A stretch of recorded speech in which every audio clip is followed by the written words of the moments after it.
So here's Tommy Robinson. So he's RX, yeah. oh my God, you look great. What's this? 100%. What is this great hairstyle you've now got? I've had short back and side since year 8. Excellent stuff. So, But, so Tommy, it's so great to see you. You've been incarcerated in this horrible place since October. Can you tell me, first of all, how are you? How are you feeling, boss? I feel good. Unfortunately, in a country that doesn't believe in free speech, being a citizen journalist, this place is an occupational hazard. It's ridiculous.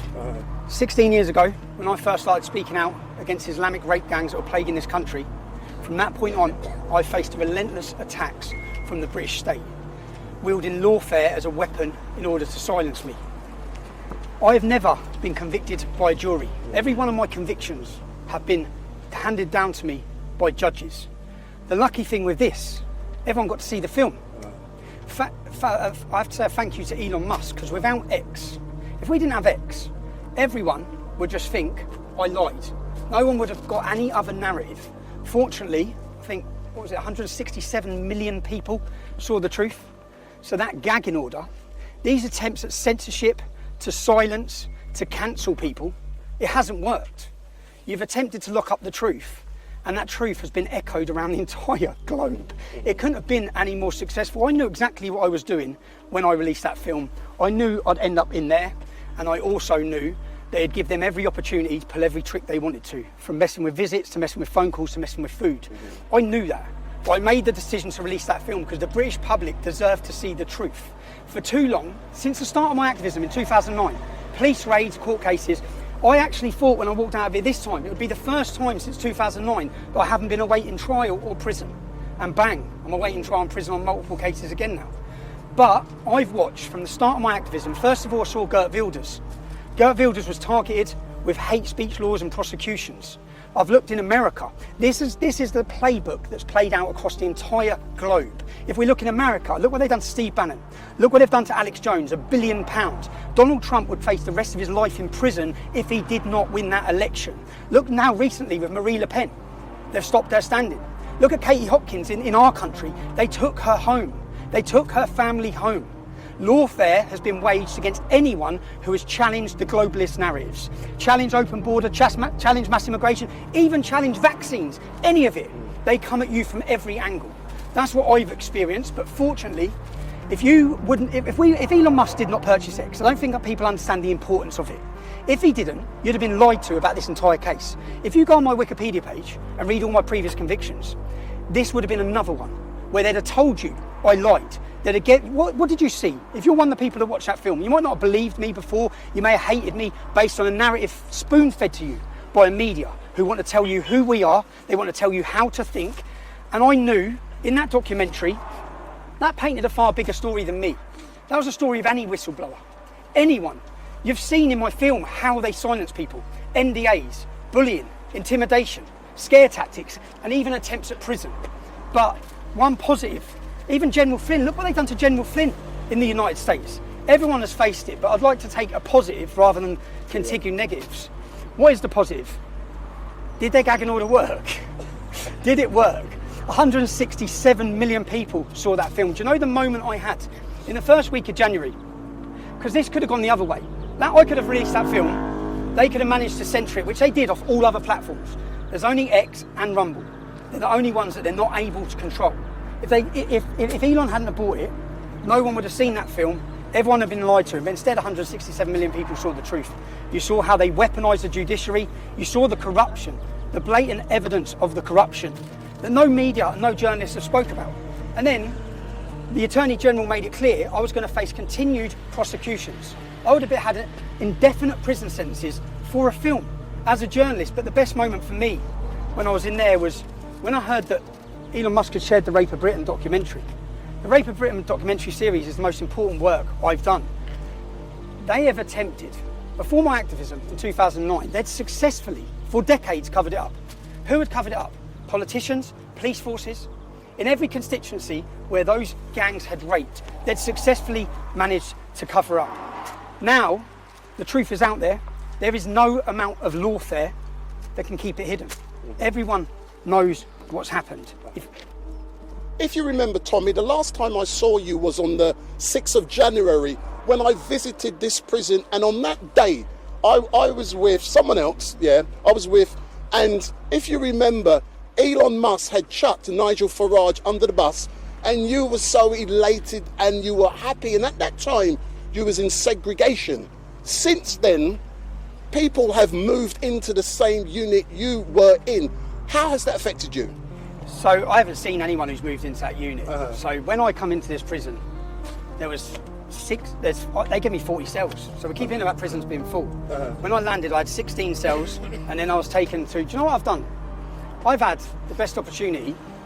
I've had 7 months of interviewing staff. I've been on the separation centre, that's where I was having my days. When you come and visited me, it was the first week of January, right? That's correct. I was elated because I knew that this had been successful, that the public had seen the truth, that they could be lied to no more, that more people around the entire world were talking about the rape of a generation of our daughters, which has been facilitated and accommodated by our government. So, yeah, I'm just... On the 5th of June, you will be appearing in Westminster Magistrates Court charged with an offence.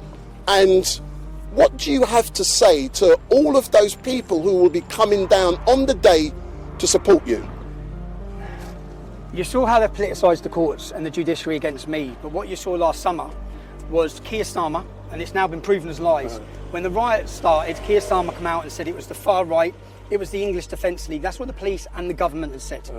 Now we now know, it's proven, there was no far right, there was no English Defence League. The English Defence League ended a decade before it. But what the bigger picture is that the mainstream media act as a weapon of our state.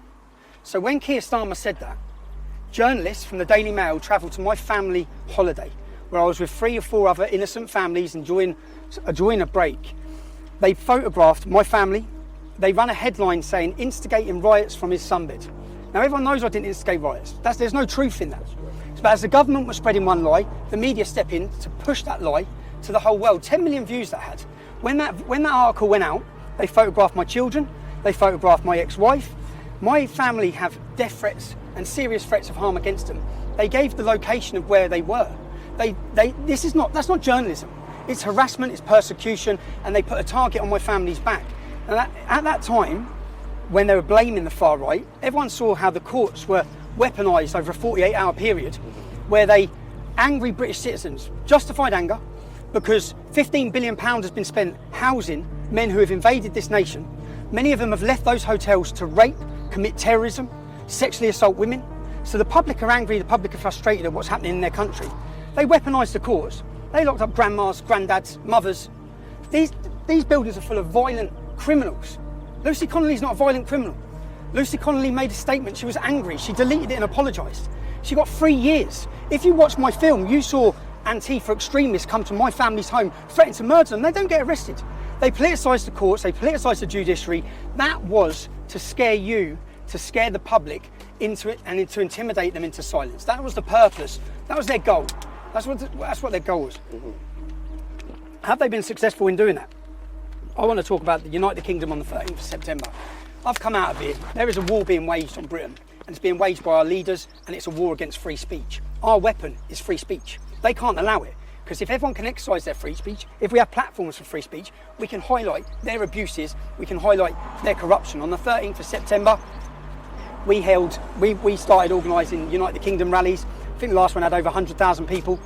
We want to hold a free speech festival in London as a show of defiance. And at this free speech festival, it's going to be United Kingdom /MAGA/Mega. United Kingdom, because people, and I'm sorry in Scotland, I'm sorry Wales, I'm sorry Northern Ireland, it's going to be in our capital city again. It has to be. People coming from every corner of the globe, speakers from Australia, from Canada, from America, from Denmark, from Germany, from Holland, from Poland. We're not just uniting the kingdom, we're uniting the world. And London is going to be the centre for it. It's going to be a festival of free speech. It's going to be a day of celebration, to celebrate our weapon and to celebrate what they hate most, which is free speech. So if I can do 7 months in there for free speech, you can do a day in London, 13th of September. Book your travel, book your hotel, bring your families, bring your smiles, bring your flags. If anyone has been to the last ones, they're amazing days out. They're brilliant. So get yourself there. That's my message, is that... And my final question, And Tom, those journalists, where you was on those journalists, That's right. They come, they follow my family, they put a target on their back, they dox their location. So then I challenged them. I just couldn't... All my tweets are there. I said, I'm going to come and find you and I'm going to question you. Yeah, I'm going to come. I said I'm going to come knock on your door. They wouldn't answer the phone. I'm going to come and knock on your door. So if you followed my story in the last 18 months, just in the last 18 months, in the last 18 months, I went into London to attend an anti-Semitism rally, and I was targeted by the police as a journalist. I was violently attacked. I was pepper sprayed at point blank range. Then I was arrested. I was charged. For 6 months, I was banned from my capital city. It cost £40,000. We won the case. The judge found that everything they'd done was unlawful. No one gets punished on their side. I had 6 months not allowed into my capital city. I didn't get the £40,000 back. We didn't get any of the money back. We had that. Now, I've just had an 18-month prison sentence for making a documentary as a journalist. 18 months in prison. Counter-terrorism. Counter-terrorism detained me the day after a £100,000 celebration. I was detained under counter-terrorism legislation where they told me, we don't suspect you of any crime. We know you're not a terrorist, but we want access to your mobile phone. I refused to give them access to my mobile phone because as a journalist, where I believe in free press and a free country and free speech, I don't believe the state had the right to intrude on who my source of information are. So I was charged and prosecuted with counter-terrorism. Now, the reason I have such a target on my back all comes back to the rape gang scandal. Who's the head of counter-terrorism? I think his name's Dukes. He was the same police officer who was in charge of the Rotherham scandal from 2006 to 2010. He was in charge of allowing Muslim men to rape their way through that town. Raping all those girls. He's got dirty hands. So now he's in charge of counter-terrorism. So counter-terrorism legislation is used to prosecute me. I'm back on trial on the 13th of October facing prison for not giving them access to my phone. And now, on the 5th of June, I have to go to court, which they come in last week, the Metropolitan Police Force again, because I said I'm going to question some Daily Mail journalists. The Daily Mail journalists that lied saying I instigated riots, that gave the location of my family and showed the images of my family. For daring to say I want to question you, I now face a 10-year prison sentence for that. And Keir Starmer has the audacity to sit in the Oval Office and talk about free speech and lie about free speech to JD Vance and President Trump. There is no free speech. The best thing about this is everyone in every corner of the globe knows Britain is a total embarrassment. They are traitors to our forefathers who sacrificed everything for freedom, and they're taking it away, not from me. This isn't about silencing me. Every part of this is about stopping you. It's about censoring you. They don't want you to see the truth. They want to control you. They want to tell you how to think about me, how to think about everyone, everything. And what we saw with the United Kingdom rally, as people were massed in their 100,000, and what you've seen with the recent election, is the public are awake.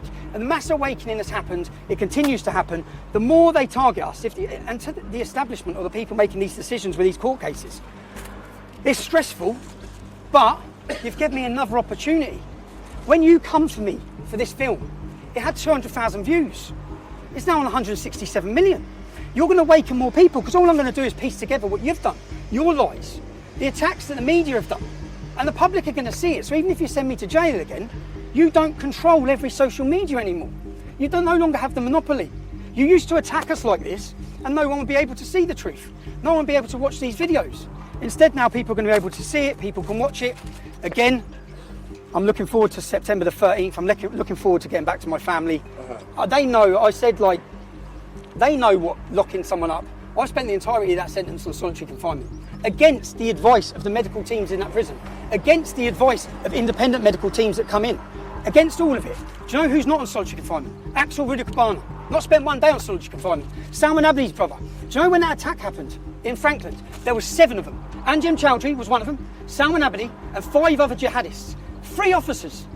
They chased the woman around the pool table, stabbing her, while shouting Allah Akbar. They then got moved from Frankland and put in here. They have the run. If you could see what's going on inside these prisons, it's terrifying. They control every prison in the country. The government don't know what to do. Do you know, I said thank yous. I thanked Elon Musk. I want to make sure there's so many people I need to personally thank. I want to thank the Petersons. I want to thank Tammy, who travelled to this jail but wasn't allowed in at the same time that they were cancelling all my visits. I've got so many personal thank yous to give out. I'll miss people and I'll forget people. Ezra Levant, I'm going to go see him now. Yeah. Ezra has continuously had my back. I think everyone needs a friend like Ezra from Rebel Media.